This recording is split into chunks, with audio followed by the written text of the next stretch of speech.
কত টাকা বেতন পেয়ে আপনাদের তো জানা দরকার। 1600 1700 এরকম বেতন পড়ে, বুঝছেন? বোনাস টনাস দিয়ে আর কি 1600 1700 এরকম বেতন পড়ে। মাত্র মাত্র 16-17 টাকা বেতন।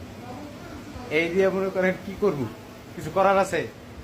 এই হলো হোটেলের কাম। আর যে কি পরিমাণ প্যারা, একটা সেকেন্ড আপনি বসতে পারবেন না, একটা সেকেন্ড বসার মতো কোনো সিস্টেম নেই, বুঝতে পারছেন?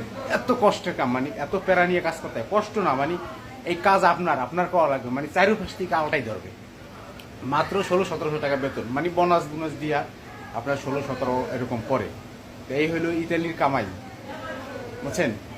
1600-1700 টাকা আসলে আমি চাই আর একটু বেশির আর কি। তারপরেও আলহামদুলিল্লাহ আল্লাহ পাক যে টাকা রিজিকে রাখছে ওই টাকাই তো পাবো, এর চেয়ে আর বেশি তো পাবো না। তো যাই হোক, ভালো থাকেন, সুস্থ থাকেন, আর ভালো লাগলে বাইরে আইডিয়া ফলো দিয়ে পাশে থাকবেন।